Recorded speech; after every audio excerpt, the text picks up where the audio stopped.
Bbforky. This is Swordsmankirby. We're going to be bringing you a hot co-op game. Helping us with commentary is Author Blues and John Carls, and we also have FFR Pro back here as well. So I guess whenever we're ready. Are you ready, SK? Yeah, I'm ready. All right. I'll be running on Goofy, and he'll be, or I'm on Max. My bad. He's on Goofy. And I'm glad we figured this out. Yeah, right I know. Before the run. Gotta decide at some point. They'll explain all the differences once we get started. But if we're ready, 3, 2, 1, go. So Goof Troop is a really amazing game. It's honestly one of the best co-op experiences you can have on a retro gaming system developed and published by Capcom in 1993 in the US. Just a really solid, kind of puzzle-based co-op game. Yeah, so they are playing as separate characters that have different abilities. So Goofy is slightly stronger and Max is slightly faster. The specifics of how much damage each of them do and their run speed is maybe not quite as important, but what that's going to end up meaning is that for rooms that they're just trying to travel across, Max is going to end up being the one who does most of the work. For stages where they need to kill enemies or maybe boss fights, Goofy will be the one who ends up doing most of the work. And so this doesn't become one of those runs where there's one player who does all of the work and the other one's just along for the ride. They both have some pretty significant strengths. Yeah, some strategies you'll see being used. A lot of times one of the players will go ahead and clear out the room while one will be waiting at the exit. As long as one person exits the screen, it'll take both of them across the way. There's also going to be a significant amount of death abuse in this game. As long as both characters do not game over on the same level, they can continue, so there are no limits to the game overs. And that'll basically allow these runners to just use a ton of death abuse for a couple of different purposes. First of all, if somebody game overs, their item will move over into the other player's inventory slot. So yeah, each player can hold just one item, but if one of the players games over, then the player that remains can hold 2 items and in fact does get the other item. Absolutely. So you'll see that a lot to kind of hand off items almost. You'll also see people gaming over just to help, clear out the screen, reset lives, all sorts of different reasons. Yeah, so we're entering the first boss fight here, Jester Hole. There's 7 enemies that need to be killed. There's 4 barrels already on screen, and in addition to that, the enemies in the holes can throw items as well. They're trying to make use of as many of the items that are being thrown and hold on to the extra items so that it goes quickly. Nice. The last thing you want is to use the barrels right away and then be waiting on the enemies to throw something. Absolutely. People may not know this, but this game was first created by, what's his name? Shinji Mikami, who designed the Resident Evil series. So you'll see a lot of similarities, I think, between this game and Resident Evil. Mostly just all the death, really. Yeah. There's a lot of death in both games.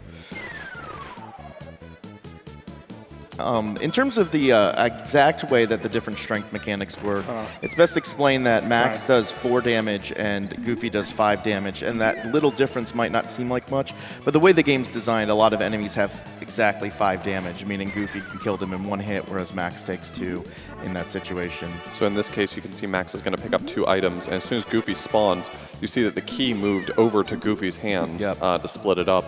And they'll actually, for the most part, use that to hand off items, but there's actually one place later in the run where they'll use that to swap items. So one of the players will intentionally game over, and then the player that's remaining will switch what their held item is so that when the other player respawns, they've just traded items. That can be really useful, especially if you can do it strategically. And at speed, that's pretty tough to do. Absolutely. You might be wondering how the health mechanic is working. There are items you can pick up that give you various numbers of hearts. Ooh, we hit 1 million! SGDQ2018 has hit $1 million.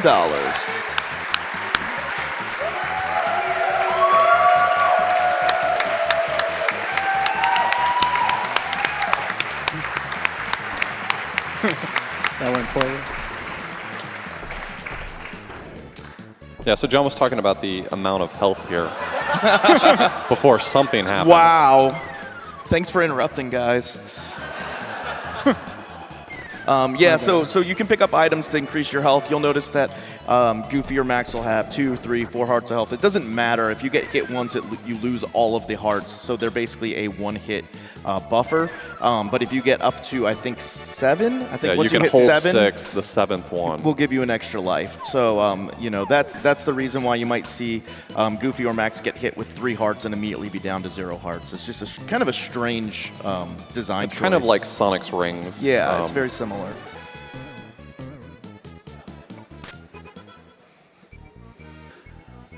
Got another boss fight coming up here. This is Firebug here. They're mostly going to be trying to just land as many hits as possible. A lot of boss fights, you'll see Max trying to pass off barrels to Goofy. But in this fight, it's just as easy to try to pass, or just to wail on him as quickly as possible. Both of them can get the barrels from the minions on the side. Nice. That was pretty quick. That was nice. Yeah, they wanted to get rid of those first 4 barrels as quickly as possible so that those 2 minions come to the side, start throwing the barrels, and they did a good job of, you know, quickly throwing barrels there with either Max or Goofy. Yeah. There's probably a minute here if you want to throw in a few donations. Absolutely. All right, we have a $50 donation from West Philly. They say, Yuck. We have a $15 donation from Katia. Gorsh, it's Goof Troop time. Many thanks to the staff and runners coming together for a great cause. P.S. Shout out to all my CYS friends who absolutely love everything Goof Troop. There's some interesting tech in that room. Do you want to speak to how he was able to move underneath the hitbox there? Oh yeah, so one of the unique things in this game is that there does seem to be something of an altitude or Z plane mechanic when an enemy throws a weapon like a sword or something. Max happens to be short enough that if he shoots his hook shot, the hook shot actually makes his height go down very slightly and he can go underneath things. So that doesn't come into play in a lot of situations, but there's a few spots where strategically using the hook shot can keep you from having to take a hit. What's your best Gorsh? Gorsh. Gorsh. No, I won that one. You won that one? Okay. That's fair. Coming up, we're going to have a boss fight where we can go ahead and do some donations during that. It'll be a little bit of a longer one. Kind of an auto-scroller type of a boss. They're going to have to wait for each cycle to come out. These worms will be coming out of the sides, and they'll just going to have the next stage. No, but this what? one also, Yeah, that's on stage 4. This one's also a fairly long one, though. So the password for this one's nope. Yeah, clearly it's nope. Yeah, I didn't know that. I don't know what boss is coming up. I'm excited. You're so antsy for the Rumblers. The Rumblers. It's okay. They don't know the names of the bosses either. Nobody knows. Yeah. Okay, they're going to go ahead and reset this room. Unfortunately, just making run into Being some death. safe. A lot of these rooms don't have really good backups, and so. Okay. And so a lot of times, if things go wrong, it can just be easier to reset the room. Yeah, absolutely. That was a really spooky one, though. Real spooky. Being down to 0 lives means that if they had taken a death, would have had to restart the level. So, Yeah. Okay. still being confident enough to clear that room was pretty good. And this room is definitely a bit long and auto-scroller. We could probably take some donations. Yep. All right, we have a $50 donation from Poochie EXE. Greetings from the second row. Best of luck to Bbforky and swordsmankirby. Let's see if we can break 1 million during this run. He's the one that interrupted us. Thanks a lot. And Yo, that thanks, goes to Poochie. runner's choice. Yeah, normally we open that door with Max, but just to refresh the number of lives, we decided to go with Goofy and Max. Reset. No, These candidates not think their strategy through. we're really aiming for what, a sub 2022 to have the best GDQ Goof Troop time. That's our goal right now. Yeah. Yeah, I don't want to get too specific, but exactly 2022 is the time to beat. Approximately 2022. Anything better than that is good, and anything worse than that is bad. This is one of the more frustrating bosses of the game, for sure. Do you want to explain the kind of mechanic behind this? Yeah, so in this fight, the blue skeleton throws out fewer of the bones, but they bounce around for a long time. whereas the red one throws out more of the bones and they don't bounce around for as long. So they're both going to kind of separate out a little bit, but I think the focus is largely on getting the blue one done first, if a choice has to be made, just to try to make sure that the last one that remains is the one that's giving them the most ammo to finish it off. Absolutely. Their hitboxes can be a bit tricky as well. If you throw the bones a little bit too far to the left or right, you'll see it hit but not actually do damage. Really nice fight there. Yeah, they did that so well I didn't even get a chance to explain the two-phase mechanic, but honestly I don't think it matters anymore. Yeah, slow down, guys. It's hard to explain this while you're going so fast. This is definitely the point in the game where the block puzzles get a lot more sophisticated. Up until now, cooperation and thought is required to play this game casually. But coming up are blocks that sort of have a timed mechanic. So the blocks that have these flashing colors on the top indicate they're going to blow up after a certain amount of time.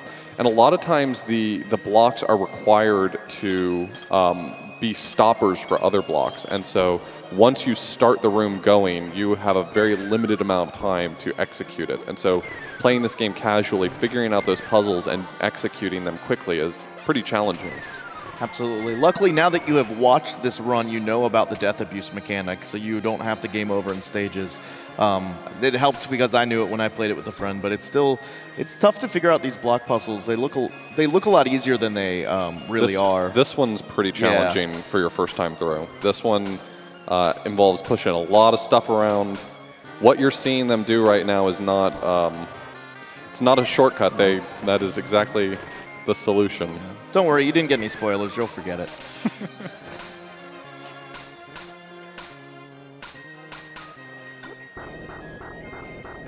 Also, one mechanic we didn't point out, when Max is carrying a barrel, he actually moves 25% slower than Goofy, whereas when he is just, free of holding an object, he is actually 25% faster. Goofy's speed is not affected by carrying a barrel, so you'll also see them optimizing that sort of mechanic that the game's implemented to make sure. These rooms, by the way, aren't meant to be as frustrating as they look. There's an item that you can have that's a candle that increases the range that you can see yourself in the dark. So it's expected that you would come in here with those items to be able to navigate the puzzle. Obviously, it's going to be quicker for them to actually have an item with some utility. Really cool setup for that kill right there with Max kind of kiting down the last enemy and Goofy going ahead and shooting the blocks to the right and to the left. That's a pretty precise setup, and it looks really cool. No. Not going for it? No.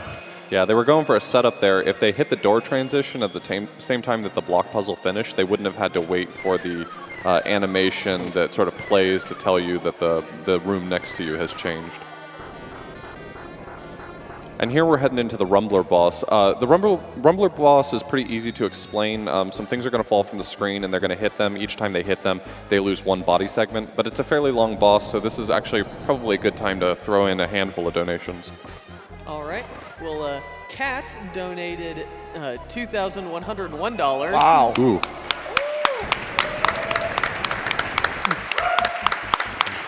And naturally, he says, war was beginning. Move MSF for great justice.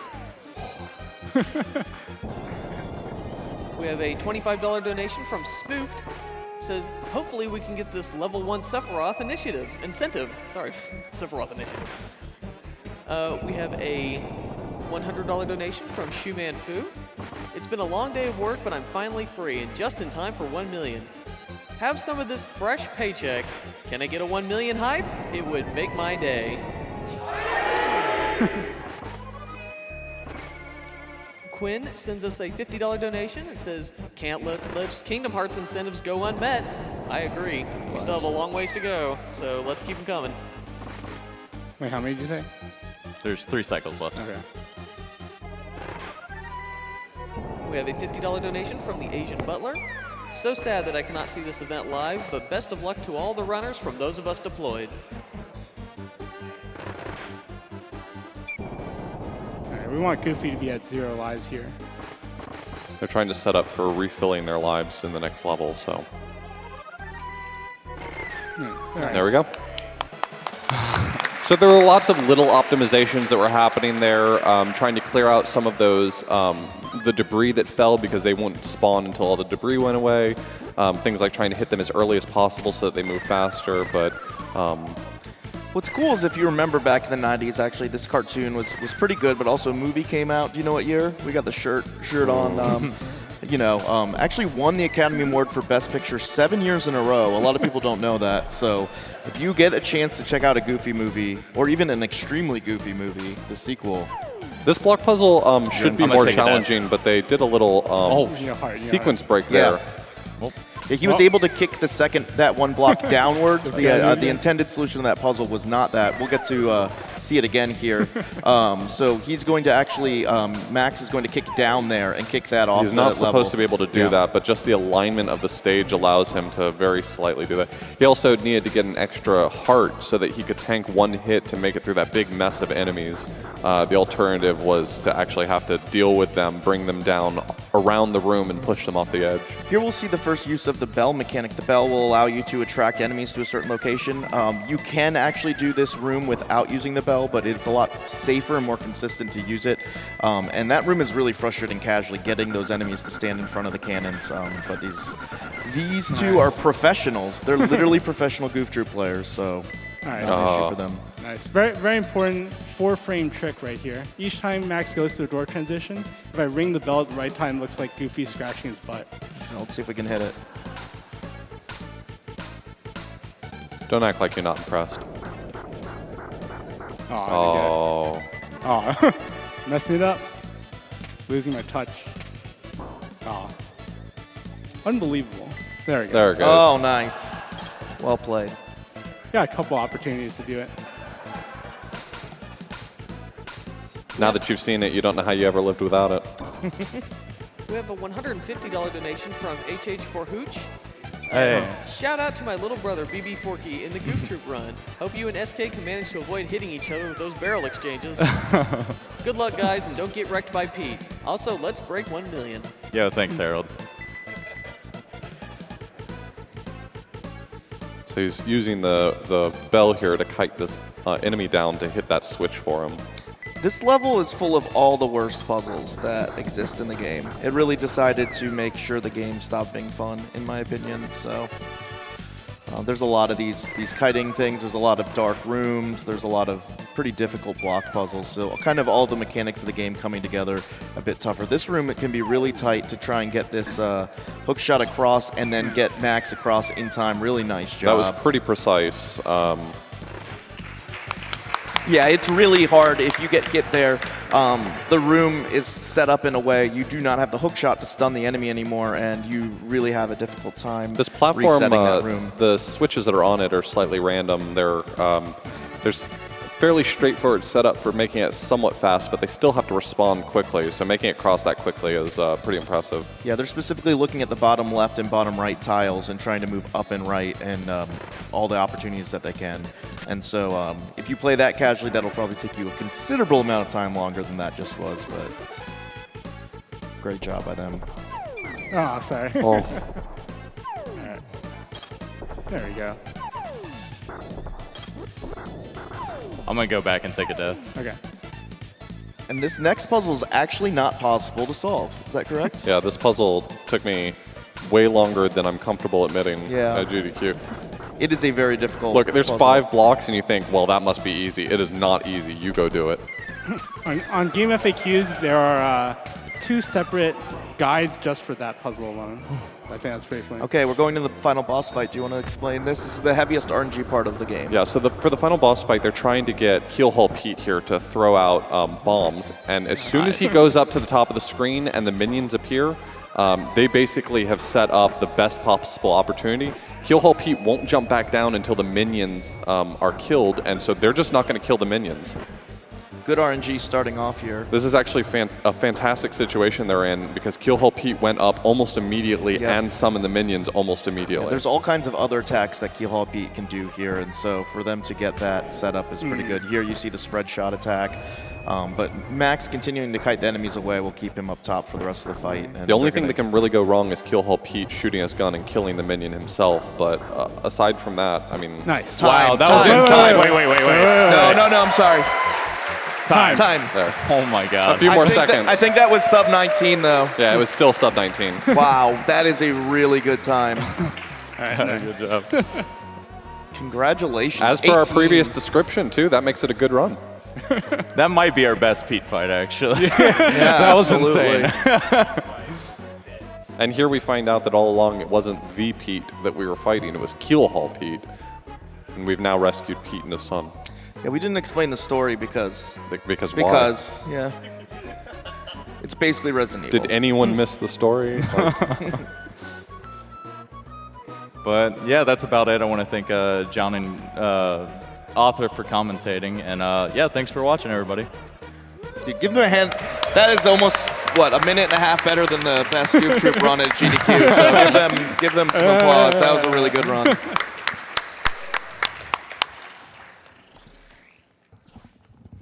All right.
New from Wave Dash Games, Icon's Combat Arena. It's a new era of platform fighters. It's free to play and on the PC, and you can join the open beta weekend right now.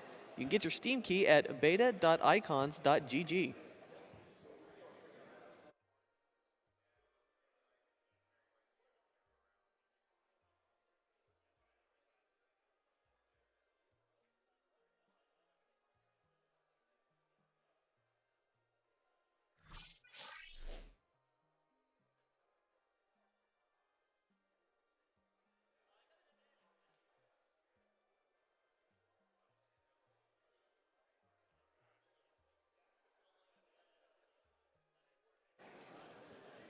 We have $25 from Mystery J.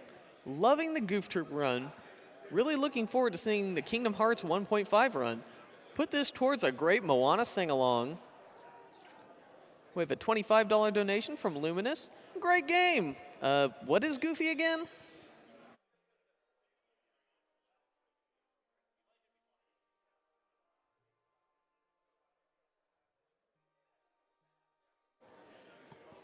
We have a $5 donation from Mojo. SGDQ has done it again. Have watched every year. Always the highlight of my year, and I watch all the runs I missed for months after. Thanks to the SGDQ team.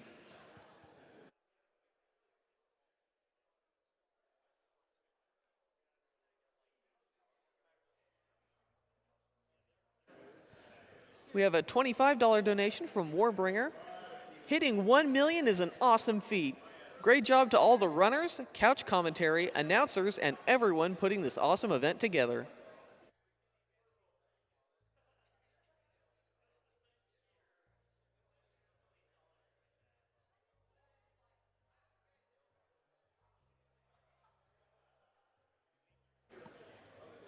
We have a $25 donation from Actual Lee.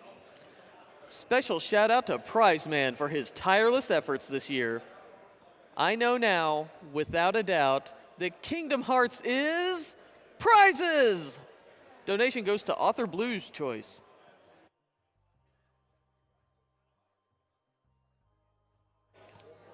Yes, we still have quite a ways to go for all of these Kingdom Hearts incentives.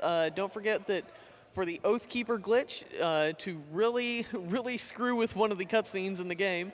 We want to get to $20,000 for that. We're currently sitting at $4,344.77, so quite a ways to go. We gotta get that money in so we can see that. And for the level 1 Sephiroth fight, taking on one of the most notorious super bosses in the game. And I think he's from some other game too. I'm not entirely sure. I don't quite remember. We need $50,000 for that. We're currently sitting at $16,972.28. So let's push this forward. Let's get to this. Do you guys think that we can get these incentives met?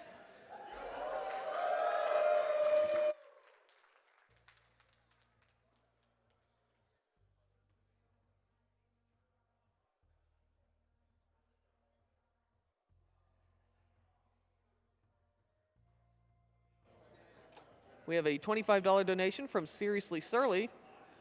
They say, more KH is life. Let's help the MSF save those lives.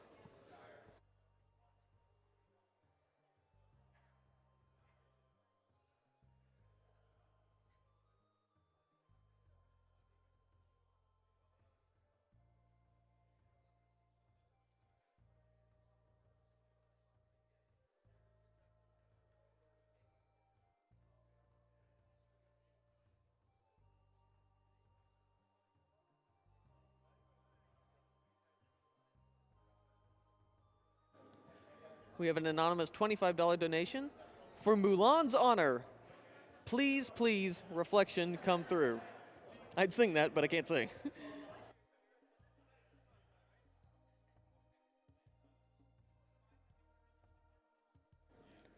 We have a $250 donation from Trey Ceritops, which is a great name.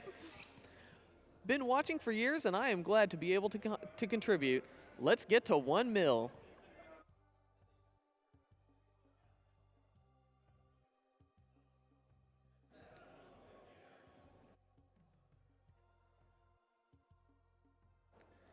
We have a $50 donation from Mr. Lovable. Kingdom Hearts is one of my favorite series of all time. Guys, let's get these incentives. Level 1 hype?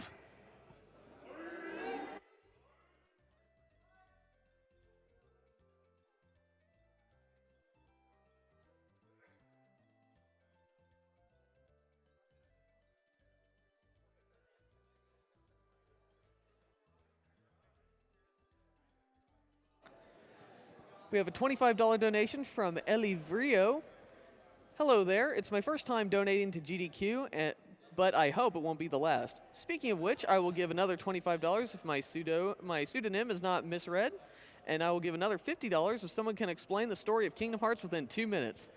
Good luck with the runs. Money towards Sephiroth level 1. Well, you see, there's one time there was one boy who was actually 5 boys, although one of those boys was actually made of a girl, and then one time one of those boys turned into this evil guy. But the evil guy wasn't actually an evil guy. He was kind of the apprentice of another evil guy. But that other evil guy, he wasn't an evil guy either. He was actually a really good guy. But the evil guy stole the good guy's name so he could do his evil stuff. And then one of the boys, who was not the main boy, but the silver-haired boy, he was supposed to get a key, but he didn't get the key. The key went to the other boy. So the keyless boy, he decided that he was going to turn into the evil guy, who was not really the evil guy, but just using the name of a good guy who looked like an evil guy.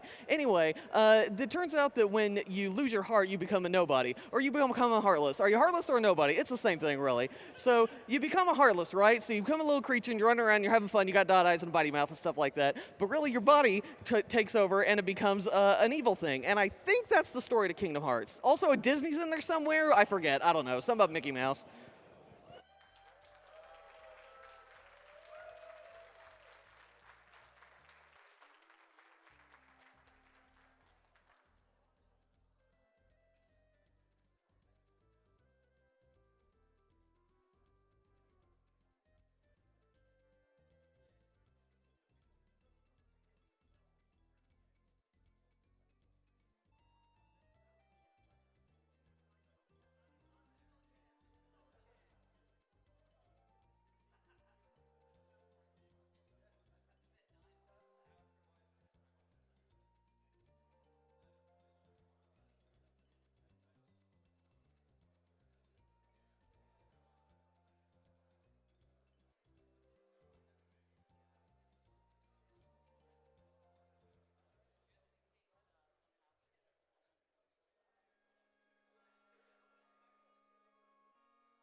We have an anonymous $100 donation. Kingdom Hearts has always been my favorite series, and I can't wait to see it broken as payback for when my KH1 on the PS1 disc started crashing during the final credits.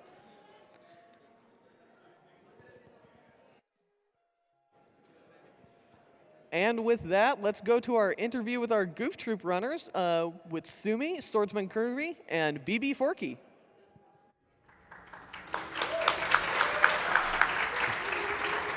Hello, everybody. As a reminder, you are watching Summer Games Done Quick 2018 live from Bloomington, Minnesota, powered by Twitch. And here I am with Bbforky and swordsmankirby, who just finished an amazing Goof Troop run. Can we get a round of applause for them again, guys?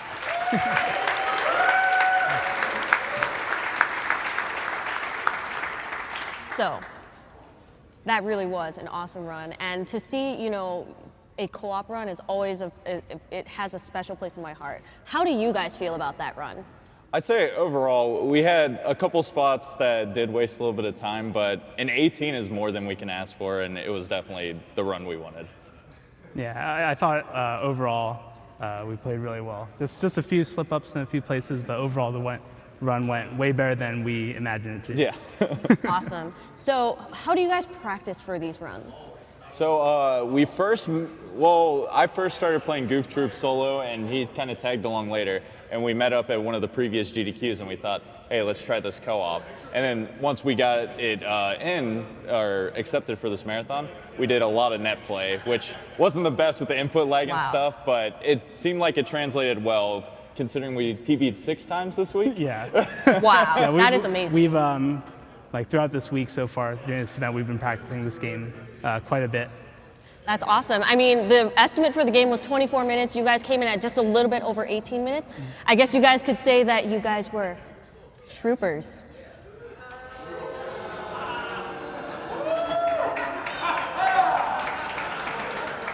Goof troopers.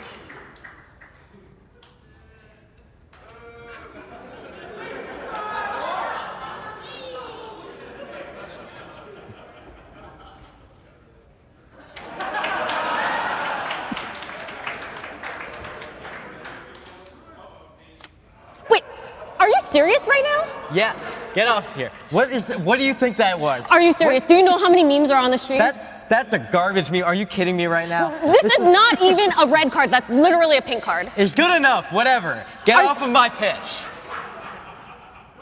Well, you know what? They were right. GDQ doesn't let you have any fun. I'm out, suckers.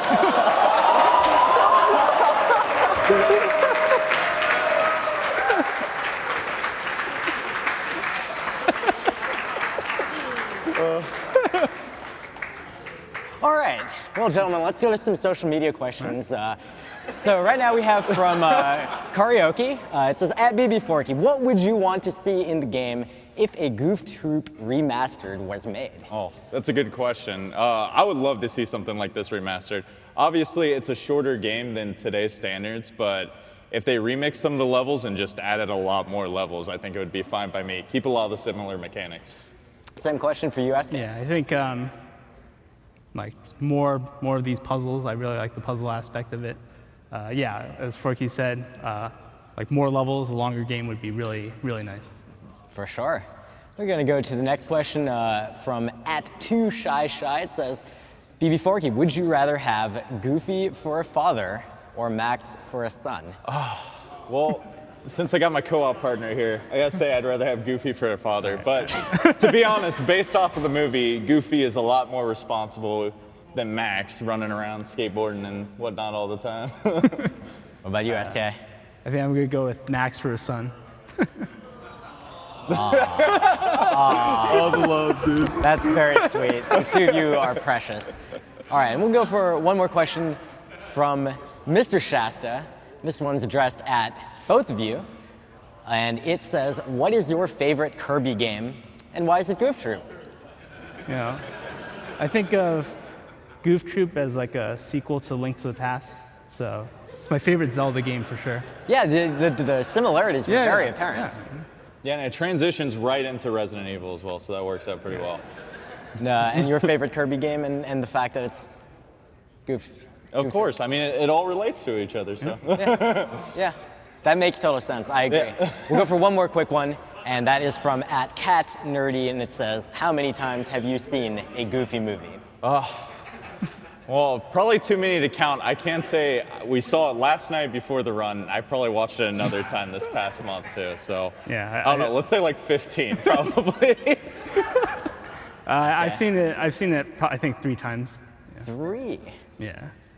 You're really letting your co-op partner down here. I mean, I binged the cartoon before coming here, so I think. Okay, all right, that's allowable, that counts. All right, well, before we head off, any last thoughts to share with your fans or viewers, your families? Yeah, thanks for all family and friends watching. I want to shout out some of the members in the community.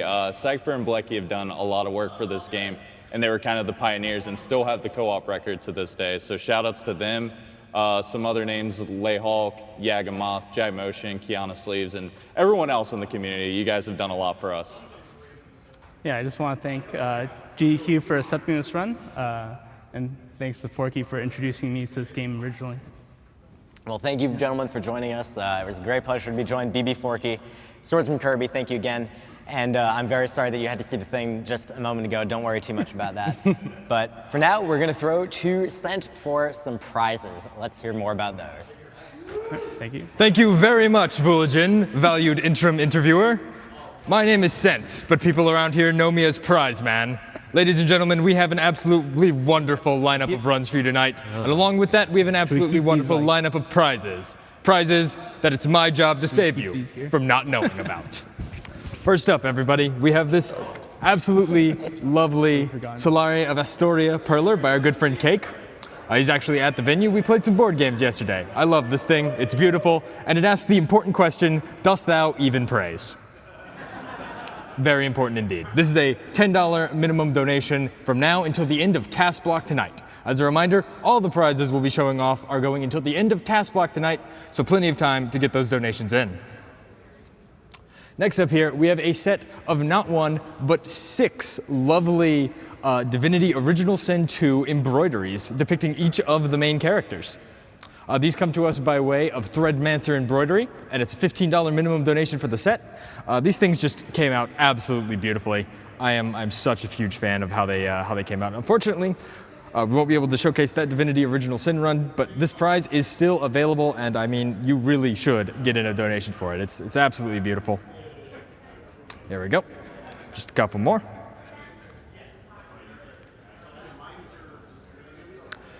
Remember, that is a $15 minimum donation for the set of 6. Definitely an amazing prize. From our good friends over at Think Geek, we have a Dark Souls LP. Vinyl really is making a comeback, everyone. You can have the Dark Souls soundtrack on 4 discs here. It's absolutely gorgeous. Lovely packaging, too. Really conveys the feeling that this game is about to kick you and then step on you, and then probably repeatedly step on you in audio form and visual as well. I believe this is a $15 minimum donation during that time period. So we'll set that aside. From our friend Janelle, we have this lovely painting of the Temple of Time. Just beautifully renditioned. Not exactly sure what the style is. Let's call it Nuevo Classical Watercoloring, as I continue to just make up art styles that probably realistically shouldn't exist.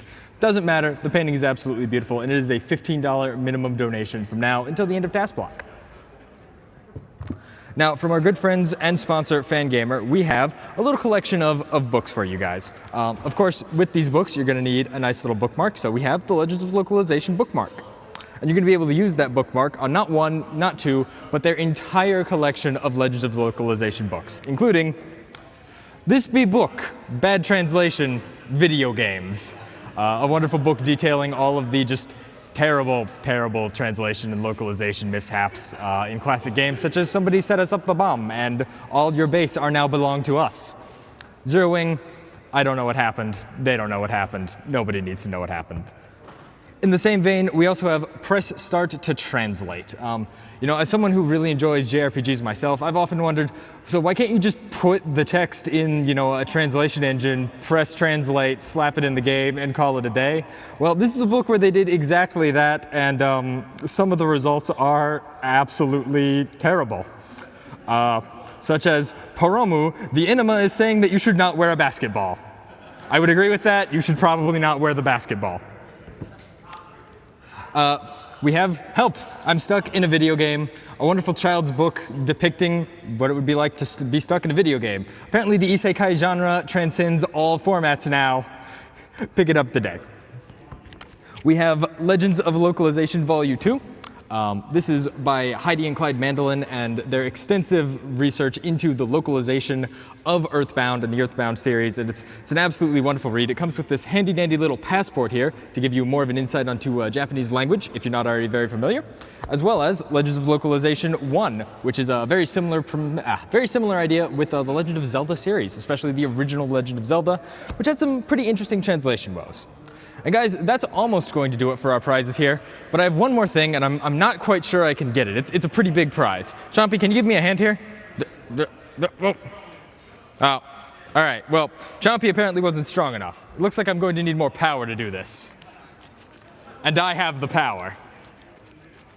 Now, the third step of power is W. Why are you still doing this joke? I don't know either. So guys, from our amazing friends and sponsors over at Bandai Namco, we have an absolutely amazing prize pack for you guys. First off, let's start it off here with the Ni no Kuni Collector's Edition. This thing is huge. It's absolutely amazing. It comes with a steelbook. It comes with a soundtrack. It comes with a plush. It comes with a little chibi diorama that mechanically rotates around. It comes with an art book. It comes with pretty much everything except a kitchen sink. I'm not sure why you would want a kitchen sink. Doesn't have one. No kitchen sink included. But it comes with all kinds of absolutely amazing things. And sticking to the Ni no Kuni theme, we actually have Evan's cape here as well. So you can wear Evan's cape from Ni no Kuni. Now, on top of that, we're not done. We're not done at all. We have this beautiful figure of Soray from Tales of Zestiria. Guys, I'm a huge fan of the Tales series. I love this figure. It looks absolutely wonderful. And to go with that, of course, we have a copy of Tales of Zestiria for the PlayStation 4, along with copies of Digimon Story Cyber Sleuth. We got Project Cars 2, and we have Dark Souls Remastered, as well as Dark Souls 3. All some great games just waiting to kick you right in the teeth. And of course, we have the Naruto Ninja Storm collection. That's 4 Ninja Storm games in one. That is more ninjas than you can shake a stick at. And if I've learned anything from like the first 10 episodes of Naruto, there are a lot of sticks being shaken. Believe it. Thank you, audience. And now, of course, we also have this lovely edition of Dragon Ball Z Fighters. Dragon Ball Fighters. Ah, the Namcops are after me. Run! Dragon Ball Z Fighters. It's Dragon Ball Fighters. It's absolutely wonderful. Dragon Ball Fighters is an amazing game. We actually had a tournament of it yesterday over in the casual room. Super fun. I am a huge fan of it casually, and I'm really excited for some of its tournament showings in the near future. And of course, to go with that, we have this beautiful Dragon Ball Fighters t-shirt, as well as a wonderful Ni no Kuni t-shirt. I'm holding it backwards. Don't mind me. I still haven't quite figured out shirts. They're very complicated. I don't wear them myself. I just paint on the clothes. And to top it all off, guys, we have a Tekken 7 lanyard right here. Now, guys, all of this you see in front of you from our friends at Bandai Namco is a $50 minimum donation. $50, you get entered to win all of this, as well as all of this over here on the table, excluding this Power Glove. I need this. This is important. I still have at least 3 letters worth of jokes to get out of it, and we're going to do it. So guys, keep in mind, $50 gets you entered not only for this, but for everything on the table. Also gets you a third of the way entered into our grand prize, which is going to be an Xbox One X, a PlayStation 4 Pro, a Nintendo Switch, as well as a great gaming computer. Guys, that's going to be it for all the prizes, but as always, you can head over to gamesdonequick.com. You can check out the tracker. You can see all the great prizes, incentives, speedruns coming up. And speaking of incentives, we got some great incentives for Kingdom Hearts that we still need to get met. So let's get those donations in. Let's get those incentives met. Let's get Mike to scream goal for like 50 seconds. It's going to be great. You're going to love it. And let's throw it back up to the front as we get ready for the Kingdom Hearts run. Oh, back to our interviewer, actually. Thank you very much, Sent. As you all know, I'm Sumichu, now unemployed. Fooligan. Before we start our next run, which is Kingdom Hearts 1.5 HD Remix with Miss Master 1, I just wanted to take a second to plug our incentives that are also running through this run.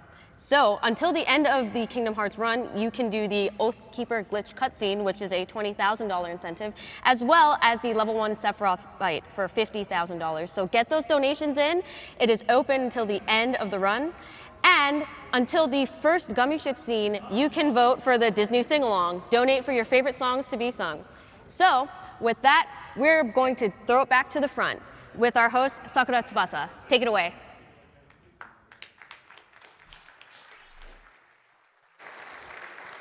All right, everyone, welcome back to Summer Games Done Quick 2018, powered by Twitch. My name is Sakura Tsubasa, and I'll be your host for the next couple hours. And of course, up next, we have Kingdom Hearts 1.5 Remix. That's Kingdom Hearts 1 Final Mix, any % Level 1 Proud Mode, run by Miss Master 1.